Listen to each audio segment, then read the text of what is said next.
Olá, muito obrigado a você que está acessando o nosso site do Cubo Notícias, também o nosso Facebook, os nossos perfis do Facebook ou também a nossa página do O Cubo Notícias no Facebook e tem também o nosso canal do YouTube O Cubo Notícias. Por todos esses meios da internet você consegue e acompanha mais uma edição do nosso jornal ACN, no qual nós enviamos para você um grande abraço e desejamos que os dias sejam sempre melhores para todos nós. Jornal ACN é desta quarta-feira, meio de semana, né? Quase feriado, né? Dia 10, feriado de Sexta-feira Santa, hoje quarta-feira, dia 8 de abril de 2020. Pois bem, gente, e fica até esquisito falar, né?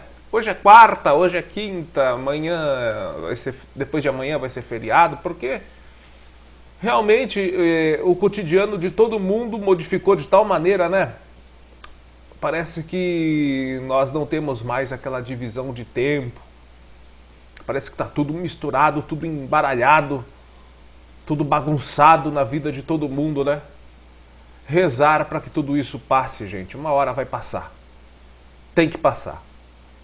Mas por enquanto eu começo o jornal ACN destacando uma informação importante para todos nós, porque eu sei que muitas pessoas estão falando do pessimismo. Ah, é o pessimismo. Será que não estão pintando a coisa pior do que ela realmente é? Não, né, gente? Vejam a situação do mundo. De países de primeiro mundo, inclusive, lá nos Estados Unidos. Vejam a situação. Tem gente que fala, inclusive, que é conspiração.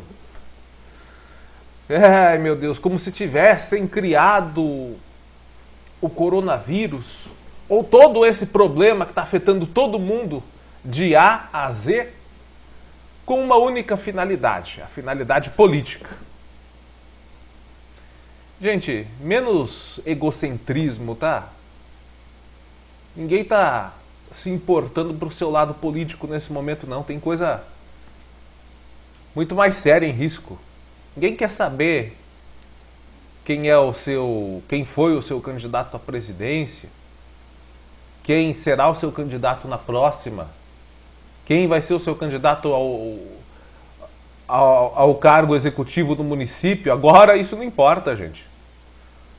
O que todo mundo está tentando alertar e parece que uma minoria não enxerga, ou fala por hipocrisia, ou por ignorância também, é que o problema, se não for levado a sério, vai causar mais problemas para todos. Inclusive para o país, principalmente para o país, para as pessoas que vivem nele e para aqueles que administram ele. E o que nós estamos vendo, nós vamos falar daqui a pouco dos números de ontem à noite, ontem no final da tarde, divulgado pelo Ministério da Saúde, e os primeiros números divulgados hoje de manhã. O que nós estamos vendo é realmente o que o próprio Ministério da Saúde previu. Um agravamento e um aumento da contaminação do Covid-19, do coronavírus. É a progressão da crise gerada pela doença. Ou, como o próprio ministro da Saúde falou, é a subida daquela curva que tanto se fala da doença. Já estava previsto que para abril e maio a situação iria se agravar. E o que nós estamos vendo, infelizmente, diante do agravamento constatado pelos números, que não são números criados pela imprensa, são números do próprio Ministério da Saúde. Então, se alguém quer contestar alguma coisa, conteste o Ministério da Saúde. O que nós vemos por esse número é esse crescimento, essa subida na tal da curva de contágio do coronavírus. Quando se via isso, se imaginava que as pessoas iriam tomar mais cuidado, mas parece que está acontecendo exatamente o contrário. As pessoas, principalmente do interior, estão relaxando. Vamos pegar o nosso caso aqui, Porangaba, um dos poucos municípios, né, aqui da nossa região que por enquanto não registrou nenhum caso suspeito. Graças a Deus, que continue assim. Então, em decorrência disso, Porangaba nós já estamos aí há 1 mês e meio praticamente com essa doença rodando por aqui no Brasil e não chegou a Porangaba, então não vai chegar mais, vamos relaxar. Aí é que está o erro, gente.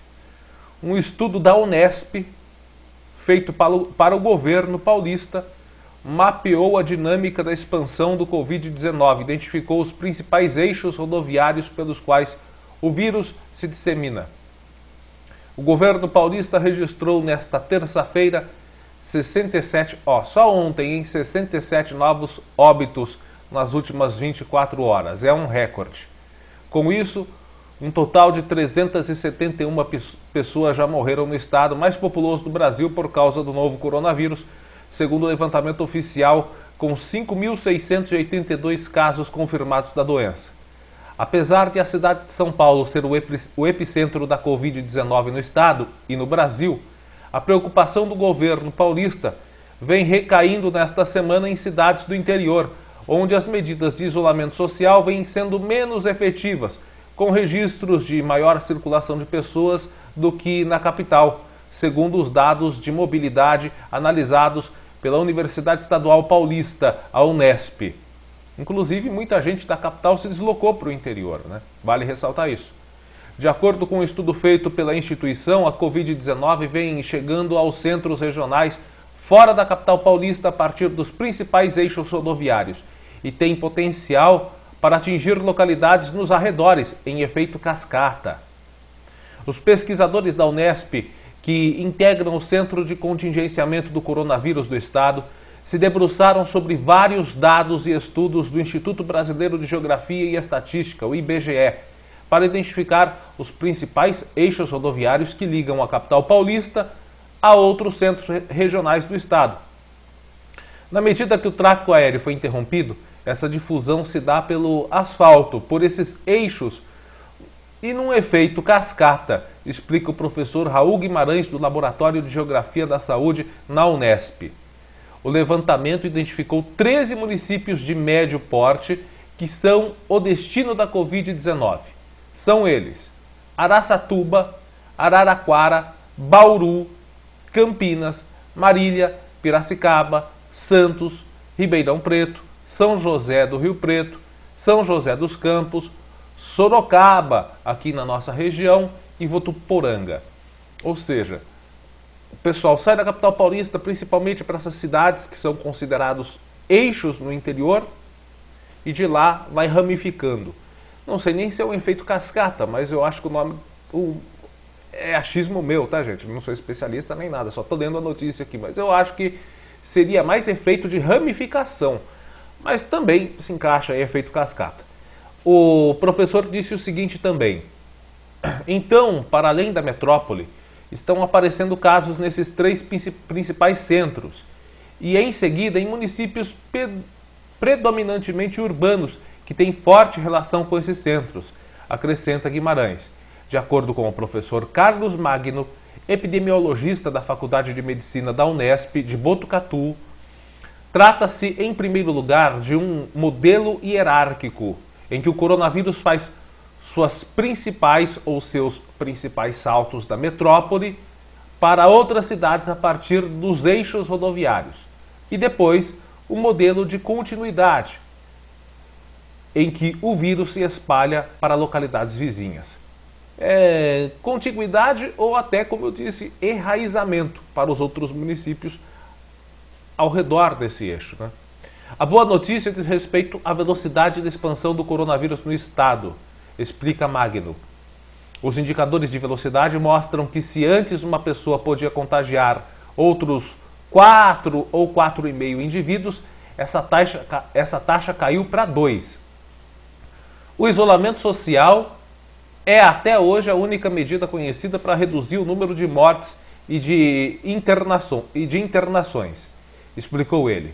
A curva de crescimento no interior, porém, se encontra 2 ou 3 semanas atrasada. O isolamento deve ser feito em todo o estado e não faz sentido decretar em algumas cidades e em outras não. Um exemplo de como o coronavírus se espalha facilmente por cidades vizinhas se dá nos arredores da capital paulista. A segunda cidade com mais contágios registrados é São Bernardo, que é polo industrial vizinho principal da metrópole, da maior metrópole aí da América Latina. Lá foram registrados 129 casos e 6 óbitos até ontem. Porém, até agora, dos 645 municípios do estado, 121 já possuem ao menos um caso da Covid-19 confirmado. Isso é 20% do total. Por hora, os municípios rurais do entorno não vêm registrado muitos casos, mas é uma questão de tempo. A partir do momento que espalhar, você entra naquela fase descontrolada da epidemia. E é isso que temos que evitar, alertou Guimarães, para quem apenas as medidas de isolamento social poderiam frear a dispersão pelo interior. Essa foi uma das motivações de Dória para estender a quarentena por mais 15 dias, até o dia 22 de abril. De acordo com o professor Magno, a taxa de circulação de pessoas da capital paulista ficou em torno de 60%, mas caiu para pouco mais de 40% em cidades do interior. A média do estado ficou em 54%. A orientação é aumentar o rigor. Se houver necessidade de mais medidas restritivas, não teremos hesitação em fazer, afirmou o governador João Dória em coletiva de imprensa nesta segunda-feira. O professor Magno acredita que existe uma falsa sensação de segurança no interior, o que reduz a eficácia da mensagem do isolamento. Durante a coletiva de imprensa, Dória ainda avisou que a Polícia Militar está autorizada não só a dar orientações, como também evitar e dispensar ali as aglomerações, lançando mão de medidas coercitivas de que podem inclusive penalizar as pessoas com penas previstas em lei e levar à prisão. E para medidas como essa que, segundo Magno, reside a importância de identificar a dinâmica da expansão do coronavírus. O professor disse o seguinte, professor Magno: você não vai poder colocar medidas de vigilância nos 645 municípios, mas você pode escolher os 30 mais relevantes, nos quais, se houver um grande isolamento social, vai proteger os vizinhos, explicou o professor da Unesp, que defende implementar a quarentena em todo o estado e não apenas em algumas cidades. Ainda nessa semana, o Ministério da Saúde falou em flexibilizar as medidas do isolamento em cidades menores, onde menos de 50% da rede de saúde esteja comprometida.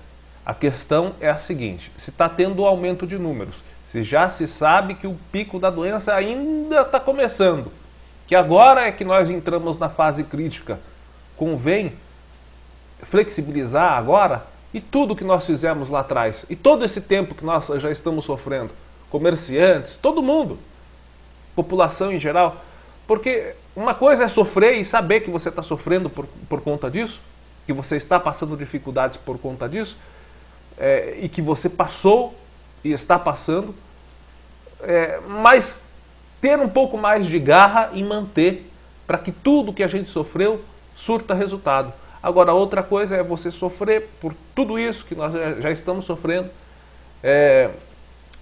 ter todos esses problemas que nós estamos tendo para tentar preservar esse isolamento social e jogar tudo fora, abrir mão de tudo que já foi feito até agora. Não sei, gente. Pensa aí, tá? Tem gente que está achando que pode liberar tudo, liberar geral. Mano, tem demência? Vamos falar o quê? A única coisa que a gente pode falar são os números, tá?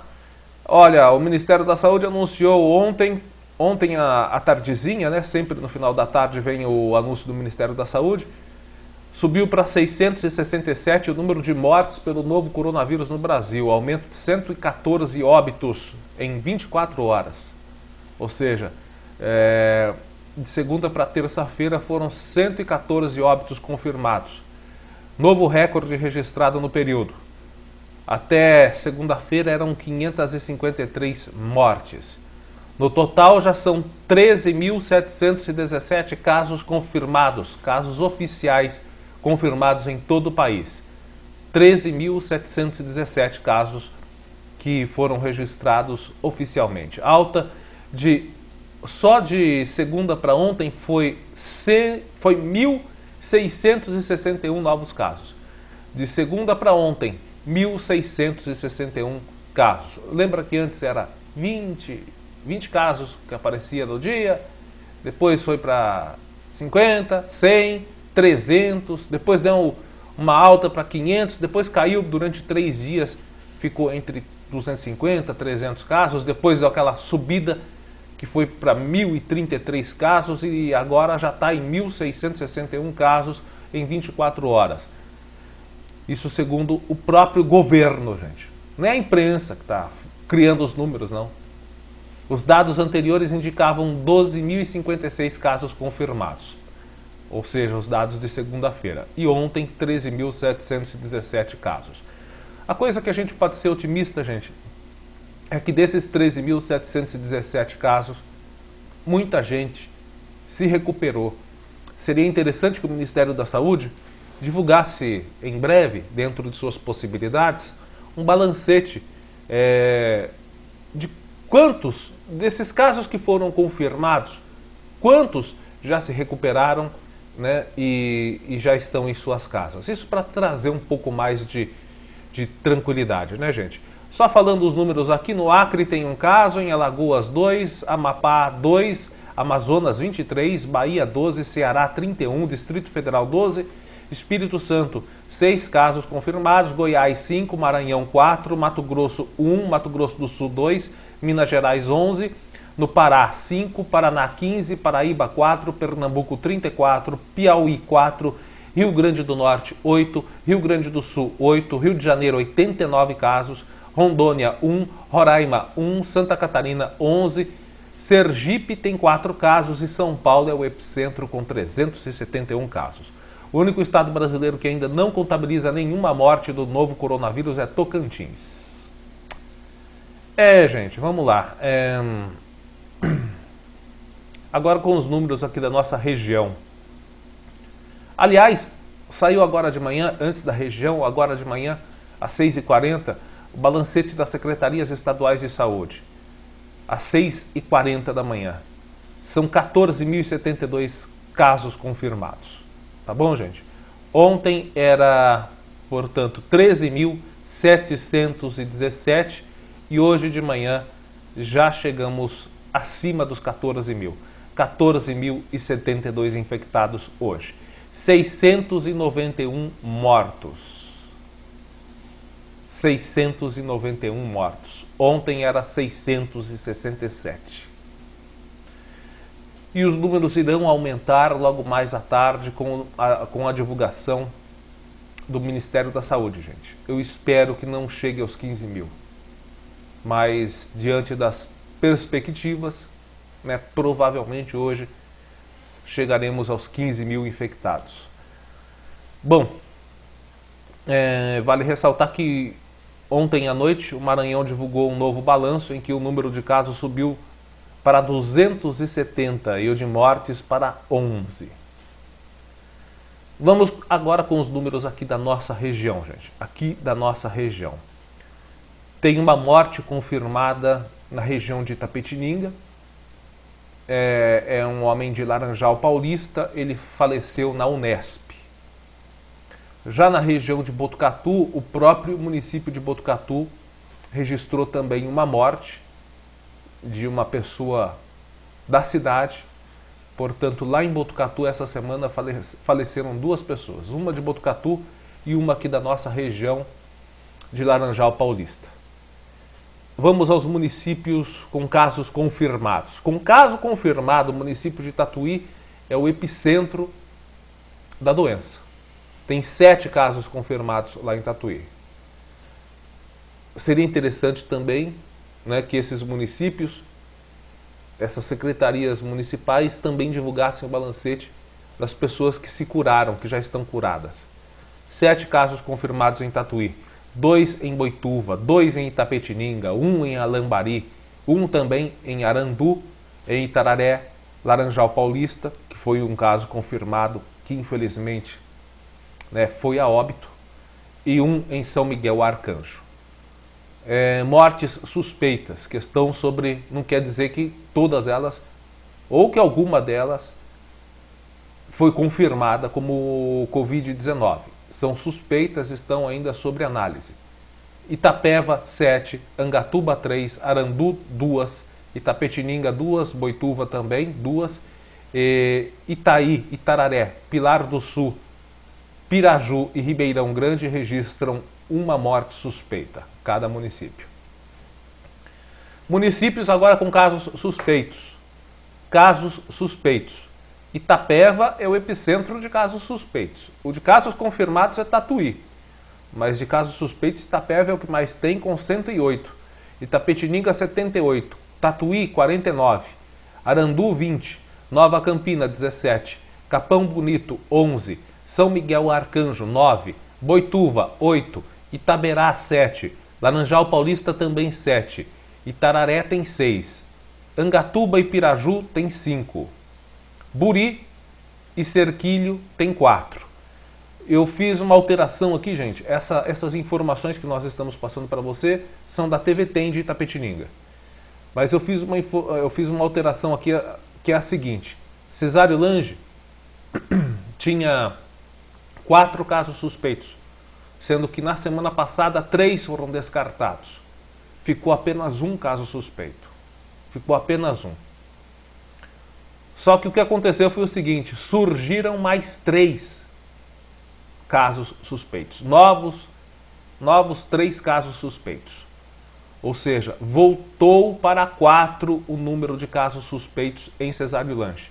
E no site da TVT ainda constava como 1.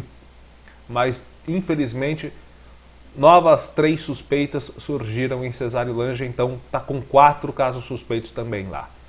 Com 3 casos suspeitos estão os municípios de Itaí, Pilar do Sul, Tapiraí e Taquarivaí. Campina do Monte Alegre tem 2, Ribeirão Grande 2, Tietê 2, Guareí também 2. Alambari, Avaré, Conchas, Iaras, Itaporanga, Paranapanema, Pereiras, Ribeirão Grande, Timburi e Torre de Pedra, esses municípios possuem 1 caso suspeito. Cada um. Ok? Esses são os números aqui da nossa região. Bom, gente, agora vamos falar do que pode ser bom para as pessoas nessa crise. Não excelente, mas suavizar a coisa, né, é o governo federal que extinguiu o PIS/PASEP, mas liberou o saque de 1.045 do FGTS, Fundo de Garantia do Tempo de Serviço, a partir do dia 15 de junho. Dia 15 de junho vai ter direito ao saque do FGTS de R$ 1.045. É uma medida provisória, ou seja, uma MP, publicada na edição do Diário Oficial da União no fim da noite de ontem. De acordo com a medida provisória, o patrimônio acumulado nas contas individuais dos participantes do Fundo PIS/PASEP fica preservado. O governo estima que há 21 bilhões de reais que não foram resgatados pela população após sucessivas campanhas relacionadas ao fundo. A ideia do Ministério da Economia é transferir esse montante para dar mais liquidez ao FGTS, que vem sendo usado nos últimos anos para injetar dinheiro na economia e estimular o consumo e quitação de dívidas das famílias. Os recursos serão transferidos para as contas do FGTS em 31 de maio. De 15 de junho a 31 de dezembro vai ficar disponível o saque de R$ 1.045 por trabalhador em razão do enfrentamento do estado de calamidade pública e da emergência de saúde pública de importância internacional decorrente da pandemia do coronavírus. Para quem tem mais de uma conta, há uma ordem estabelecida nessa medida provisória. Primeiro, contas vinculadas relativas a contratos de trabalho extintos, com início pela conta que tiver o menor saldo. Depois, as demais contas vinculadas, com início pela conta que tiver o menor saldo. Os saques serão efetuados conforme cronograma de atendimento, critérios e forma estabelecidos pela Caixa Econômica Federal. Não procure a Caixa ainda, não corra, porque ainda estão sendo dados os detalhes. Isso vai ser sacado a partir do dia 15 de junho. Tenha calma, evite o desespero. A gente sabe que é difícil, a gente sabe. A situação não está fácil para ninguém. Mas é aquilo que eu falei agora há pouco. Não podemos botar a perder o que nós já fizemos, que está sendo um sofrimento danado para todo mundo. Então vamos aguentar um pouquinho mais as pontas, para não perder o que a gente já fez. Gente, sobre os R$600, né, algumas informações, né, para você, algumas informações importantes sobre o auxílio emergencial de R$600. Eu vou começar dizendo quem não pode receber esse auxílio emergencial. Todas as pessoas que têm um emprego formal, ou seja, trabalhador com carteira assinada. Quem está trabalhando não pode receber. Emprego formal com carteira de trabalho, né? Não pode. Agentes públicos, independente da relação jurídica, até mesmo os temporários, também não pode. E quem tem o direito a esse dinheiro, né? Bom, quem tem mais de 18 anos, quem não tem um emprego formal, quem não recebe nenhum benefício do INSS, aposentadoria, pensão por morte, auxílio-doença, salário maternidade, essas coisas, não receber auxílio assistencial do governo federal, quem não recebe também nenhum auxílio como o BPC idoso, o BPC PCD, não pode. E quem recebe o Bolsa Família também não pode? Ah, não, Bolsa Família pode. Quem recebe o Bolsa Família também pode. A renda familiar não pode passar de 3 salários mínimos. Ou seja, vai dar R$3.135. Ou meio salário mínimo, que é R$522,50 por cada pessoa da família. Não pode ter recebido mais do que R$28.559,70 durante todo o ano de 2018. Quem recebeu mais do que isso também não tem direito. Se você cumpre com todos esses requisitos, então você pode, né, fazer o seu cadastro. Mas antes, você tem que cumprir com apenas mais um requisito, que é o seguinte: você tem que ser MEI, microempreendedor individual, ou contribuir com o INSS como autônomo, ou seja, pagar o carnê, ou ter declarado ser trabalhador informal no cadastro único. Lembrando que não adianta fazer agora o seu cadastro, preencher o seu cadastro único agora, porque essas regras valem para quem já tinha cadastro até dia 20 de março. Como eu faço para ser autônomo e não cumprir nenhum desses 3 requisitos? Eu não posso receber o auxílio? Bom, você vai poder fazer a sua autodeclaração. E daí você vai ter que esperar o governo federal colocar o aplicativo eletrônico para funcionar e fazer o requerimento. Aliás, né, você não precisa mais procurar o CRAS, não precisa procurar correio, lotérica, agência bancária nenhuma, porque o aplicativo e o site já foram divulgados, já foram colocados ontem, online, para que você faça, portanto, o seu cadastro e a sua autodeclaração. Ontem teve muita instabilidade, não se sabe se porque o sistema não estava completo, tinha algumas falhas, ou se é em decorrência do grande tráfego, porque tinha muita gente acessando ontem a internet. Até as redes sociais, por mais que você tenha uma internet rápida, e aqui eu tenho uma internet bem potente, estava tudo meio devagar. Os sites, os navegadores estavam devagar, dava travado, você tinha que reiniciar. Porque o tráfego, inclusive nas redes sociais, na internet ontem estava demais. Muita gente online, e a gente sabe que a internet também congestiona, é igual linha telefônica, mas dá uma congestionada ali no sistema, porque muita gente recebendo e enviando dados pela rede, né? Então dá essa congestionada, essa lentidão.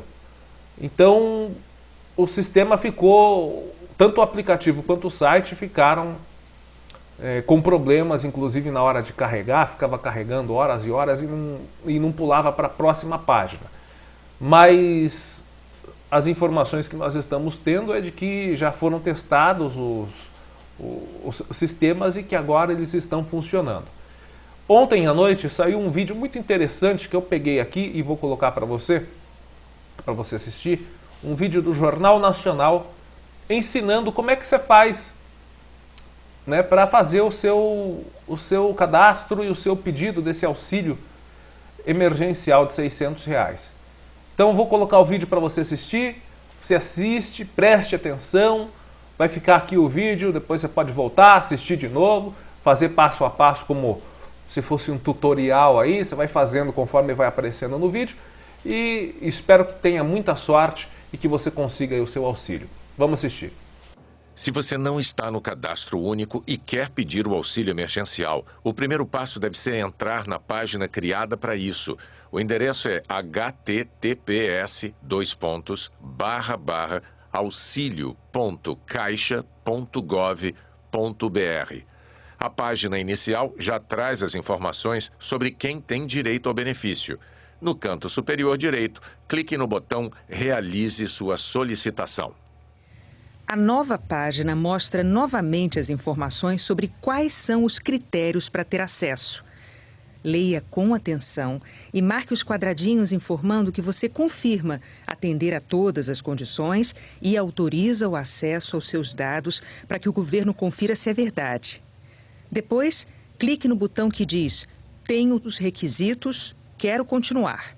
A página que se abre pede informações básicas que devem ser iguais às do seu cadastro na Receita Federal. Preencha seu nome, CPF, data de nascimento e nome da mãe. Marque a opção indicando que você não é um robô e clique no botão laranja que diz Continuar. Neste momento, o sistema informa se o CPF já está no cadastro único. Nesse caso, você vai ser informado de que é preciso esperar o processo de seleção, que vai considerar as informações já existentes no cadastro. Se não, a página seguinte pede um número de celular e a operadora. Isso é importante para que a Caixa envie um código para confirmar se você é você mesmo. Clique mais uma vez em Continuar. É para este número que a Caixa vai enviar um SMS com um código em até 10 minutos. Você tem até 4 horas para informar nessa página qual foi o código enviado. Quando chegar, digite o número na linha que fala em Código Recebido e clique em Continuar. Depois disso, a nova página pede os seus dados econômicos. Quanto você ganhava por mês em média, qual era a área em que você trabalhava e estado e cidade em que mora. Depois de preencher isso, clique em Continuar. A página seguinte pede informações da família, pelo menos dos membros que possuam CPF. É só dizer quantas pessoas moram com você. E se você for mulher e chefe de família, marque essa opção. É importante porque o auxílio é maior. Depois de preencher e marcar a informação, aperte em Continuar. Na próxima página, você deve escolher como vai receber o benefício. Se já tiver uma conta em banco, marque essa opção. Informe os dados da conta. Ela deve estar registrada com seu CPF. Nesse caso, uma nova página será aberta e ali você informa em que banco tem a conta, que tipo de conta é, o número da agência e o número da conta. Pode acontecer de, no pé da página, haver um aviso de que, se a conta estiver com saldo negativo ou débito em conta, o dinheiro pode ser utilizado para quitar esta dívida. O governo diz que isso não vai acontecer e a previsão é que o aviso também seja retirado. Depois disso, clique em Continuar. Agora, se não tiver conta no banco ou não quiser receber na conta que tem, marque a outra opção de abrir uma conta e receber. Nesse caso, a Caixa vai criar uma conta de poupança digital no seu nome só para isso, sem taxas nem cartão, apenas para você administrar o dinheiro que receber do benefício. Nessa opção, a nova página que abre pede algum documento de identificação, ou o seu RG ou a sua habilitação. Clique no que preferir, preencha os dados e aperte Continuar. Pronto. Qualquer que tenha sido a opção, agora você pode ver um resumo dos dados que informou e ver se está tudo certo. Caso tenha algo errado, clique na opção que permite voltar para corrigir aquele ponto. Se estiver tudo certo, clique na frase "Leia os termos e condições" para saber como vai funcionar sua conta.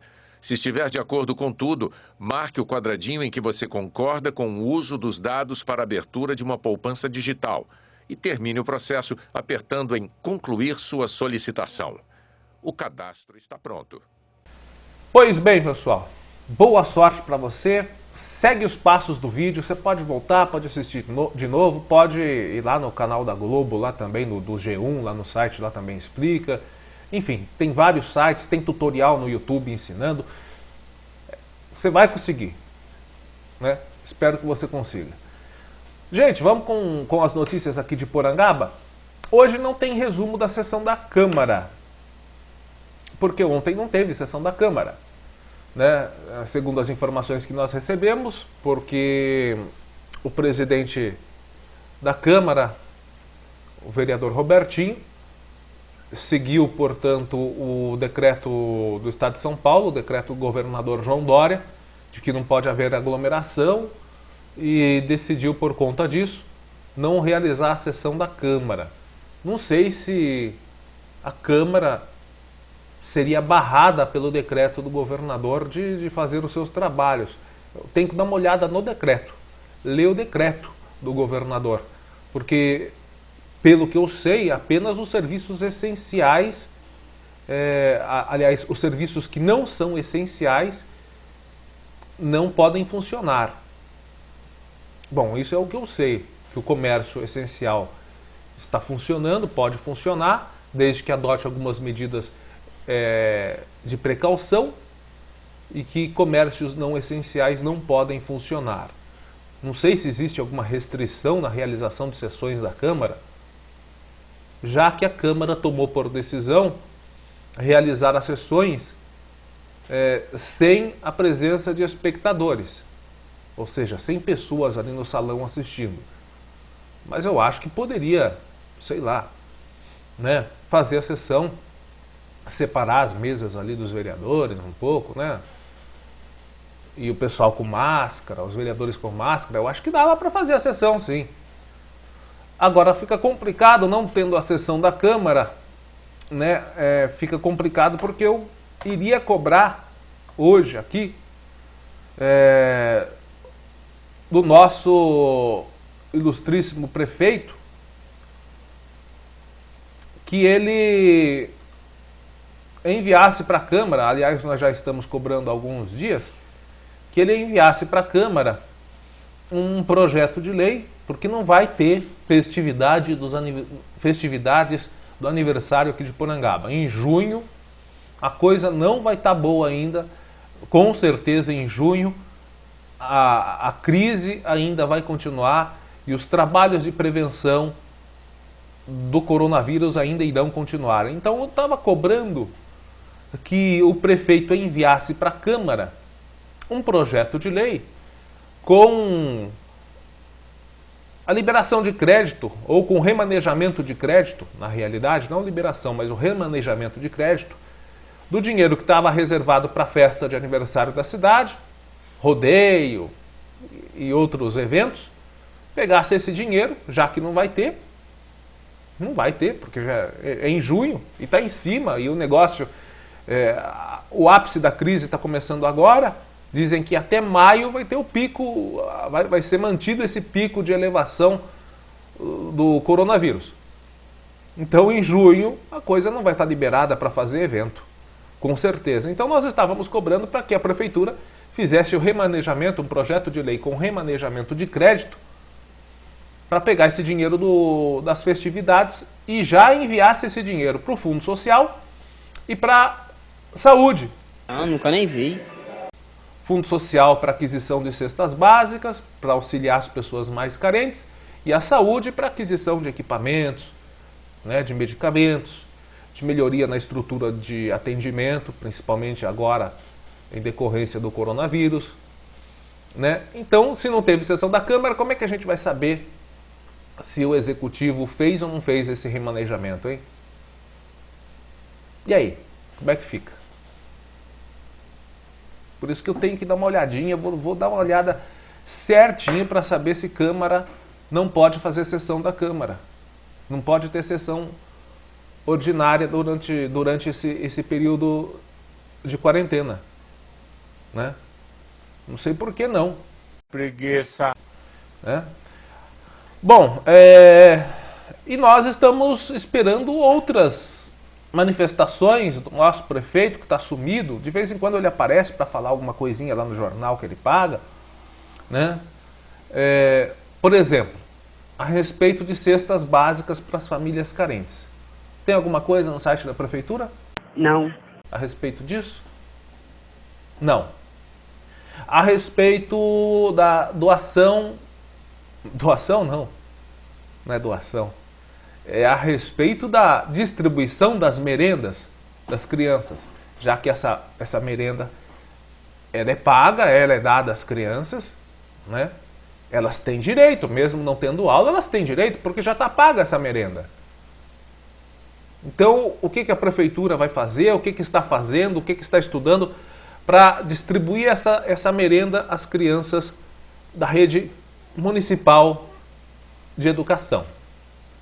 Porque elas têm direito a essa merenda,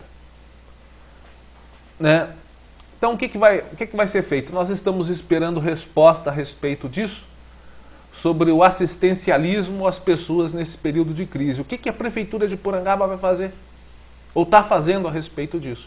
Eu só vejo uma única coisa que está sendo feita, que é o caminhão, o caminhão não, um carro de som falando sobre os trabalhos referentes aos cuidados, né, com o coronavírus, que a pessoa tem que tomar cuidado, sobre o decreto municipal, né, que é a favor do isolamento social, tal. Só isso. Mas a gente quer saber de assistencialismo na prática, material, para essas pessoas mais carentes do município que estão precisando. Por exemplo, vamos citar um exemplo aqui do prefeito de Bofete, o Oswaldo do Baiano. Ele colocou uma postagem em suas redes sociais e disse o seguinte: é muito importante preservarmos a nossa saúde, mas sabemos que esse isolamento social a que estamos submetidos causa grande impacto na nossa economia. Por isso, acabo de decretar a prorrogação do prazo de pagamento do IPTU, adiando as parcelas de abril e maio para julho e agosto, respectivamente. Nesse decreto, também autorizo a antecipação da primeira parcela do 13º salário dos servidores municipais para o dia 20 de abril. São medidas que ajudarão no orçamento familiar e permitirão a circulação de dinheiro na nossa cidade nesse momento tão difícil. Abril é sempre um mês festivo para nós, as comemorações de aniversário da cidade. Elas sempre movimentaram o nosso comércio, mas infelizmente não teremos as festividades deste ano. Tá aí. Toda vez que eu cobro alguma coisa do prefeito daqui de Porangaba, eu mostro que os prefeitos de outras cidades vizinhas não desapareceram, não sumiram, não estão escondidinhos. Eles estão trabalhando e apresentando, de uma maneira ou outra, soluções para amenizar o impacto do coronavírus em seus municípios, das medidas restritivas e de resguardo social neste momento. Queremos saber o que Porangaba vai fazer. Eu vou cagar. Eu tenho uma ideia, não é minha, foi passada por um internauta, um amigo. Não sei se eu devo dar o nome dele, mas eu vou preservar. Se ele falar que pode dar o nome dele, eu falo depois. Mas é uma ideia muito boa e eu tive olhando aqui, dá para economizar R$30 mil no mês. Porra, tudo isso? R$30 mil num mês. Com esse dinheiro você pode comprar cesta básica e distribuir para famílias carentes. Olha só. Nós sabemos que, diante do decreto, só os serviços essenciais da prefeitura são mantidos, correto? Só os serviços essenciais da prefeitura estão sendo mantidos, correto? Correto. É verdade. Quer dizer, às vezes não. Então por que nós estamos pagando? Nós estamos pagando o trabalho de secretários que não estão ou não se enquadram nos serviços essenciais. Eu estou sentindo uma treta! Vamos dar um exemplo aqui. Vamos lá. Secretaria Municipal de Gestão de Pessoas, responsável, Nilce Gomes da Silva. Não está contratando nem demitindo ninguém nesse período. Né? Prefeitura, o Paço Municipal, inclusive, está fechado. Né? Então, para que gestão de pessoas nesse momento? O que pode ser feito nesse caso, hein, gente? Secretaria Municipal de Planejamento e Desenvolvimento Urbano. Responsável, Mariana Simeonato. Planejamento e Desenvolvimento Urbano. É um serviço essencial nesse momento? Irineu, você não sabe nem eu. Acho que não. Secretaria Municipal de Governo. Já tem a Secretaria de Administração. Então, para que a Secretaria de Governo? Responsável, Vânia Lúcia Muniz Módena. Secretaria de Gabinete. Já tem chefe de gabinete. Né? Então, para que a Secretaria de Gabinete? Sueli Venâncio Luiz Gomes. Sendo que já tem uma chefia de gabinete lá também, que pode suprir provisoriamente as necessidades do município. Secretaria Municipal de Cultura, Turismo, Esporte e Lazer. Responsável, Samir Elias Ribani. Por quê? Se não está tendo nenhuma atividade esportiva, por que nós temos essa secretaria por enquanto? E, por fim, se tivesse distribuindo as merendas aos alunos, se tivesse fazendo esse trabalho de distribuição da merenda dos alunos, nós poderíamos manter a Secretaria Municipal de Educação, mas já que não está distribuindo merenda, então, para que a Secretaria Municipal de Educação do senhor Rogério Domingues Ferreira? O que pode ser feito? É fácil. Por enquanto esses serviços que não são essenciais ao município não estão trabalhando, exonera os secretários. Isso mesmo. Exonera esses secretários aqui, porque eles não fazem parte dos serviços essenciais que estão sendo prestados, correto? A educação até poderia, se, como eu disse, tivesse sendo feito um trabalho da distribuição da merenda aos alunos. Mas como não está, exonera o secretário. Exonera os secretários do planejamento urbano, da gestão de pessoas, do Secretaria de Governo, porque já tem uma Secretaria de Administração, pode manter, ou pode tirar a de Administração e manter a de Governo, vice-versa. Secretaria de Gabinete, já tem chefe de gabinete, tira também. Secretaria de Esportes, não está funcionando. Secretaria Municipal de Educação deveria funcionar, mas não está. Então essas secretarias aí podem, ter seus respectivos responsáveis exonerados periodicamente, até tudo isso passar.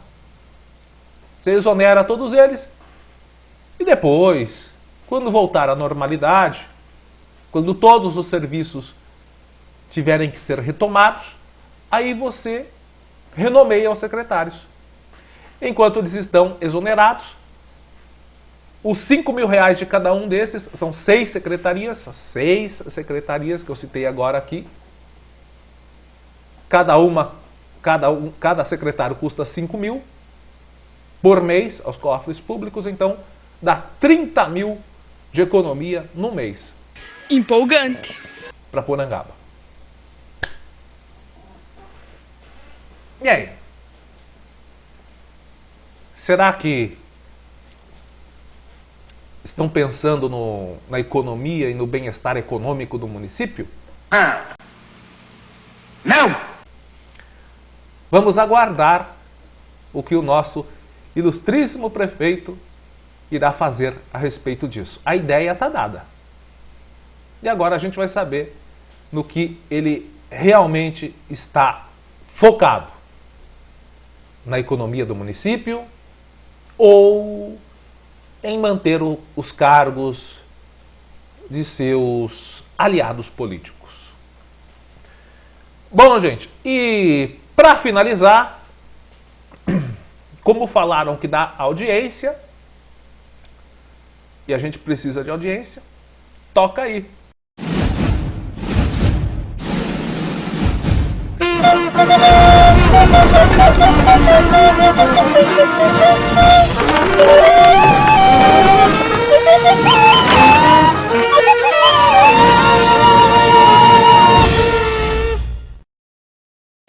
Vamos relembrar aqui uma rápida promessa, rapidinho, porque já está dando o nosso tempo. Rapidinho aqui, uma promessa que o prefeito fez.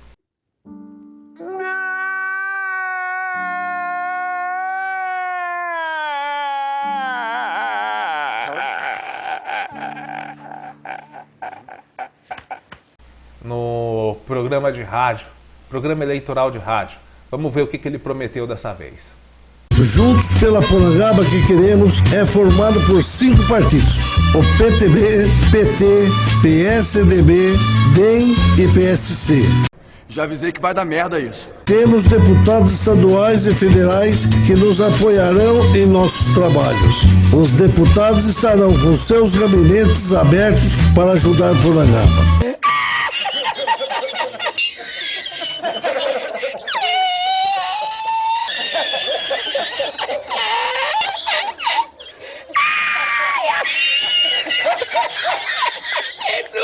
Iremos buscar recursos e parcerias para melhorar a nossa cidade.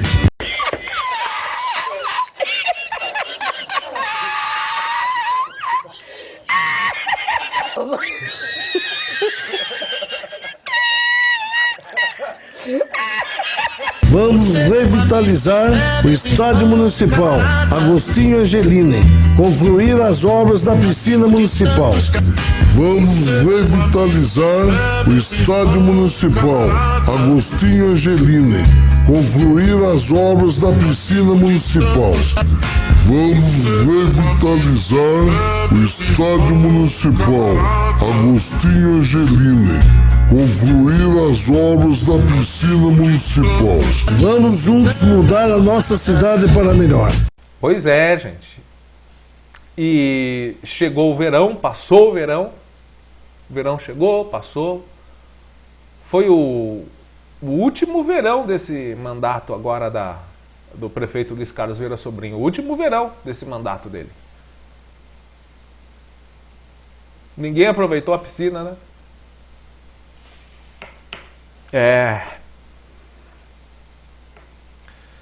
Tá aí, gente. E sempre nós vamos estar recordando e trazendo essas promessas para que você recorde junto com a gente, né, tudo que foi prometido, para você saber, analisar e tirar suas conclusões. Não fomos nós que prometemos nada. Você ouviu quem foi que prometeu e você analisa se a promessa foi cumprida ou não. Maravilha? Vamos finalizando a edição de hoje do Jornal ACN. Um forte abraço a você. Fique com a santa paz de Deus, um bom meio de semana e até a próxima.